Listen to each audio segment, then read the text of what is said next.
ভয় লাগে মানে মাল তো ছেলে মানে কথা মানে নিচে রাখো পেছন দিকে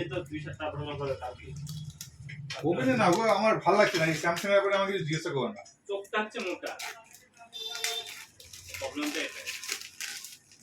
ধরো পিছনে কাটো সেটটা চোখের সামনে যা দেখলো ধরো নিয়ে চলে না তোমার করে দিতে আমি আর এখনো কিছু পাঠাচ্ছি আমি আগে আমার এমপিএসসি কাজ করতাম মাথাটা উঁচু করো মাথায় মুখে দেখা যাচ্ছে না তোমার হ্যাঁ 13 বছর আগে তখন অনেক মানে সবার থেকে বেশি হতাম মেট্রোলে কাজ করতো 1.5 টাকা সব নাই কিছু তো সব খেয়ে দিয়ে উড়িয়ে করে দিয়ে 1 টাকাও জমা নিয়ে একটা এলআইসিও করে দিই আর তখন এখনকার ছেলেপিলে পরে আমি পিছন দিকটা দেখো তখন ছেলেপিলে এলআইসি করেছে ওদের পারবে না শেয়ার কমে দেবে ওদের কারণ মাকে খুব খারাপ অন হবে করে দাও এলআইসি করলাম কিছুদিন আগে ছেলে হলো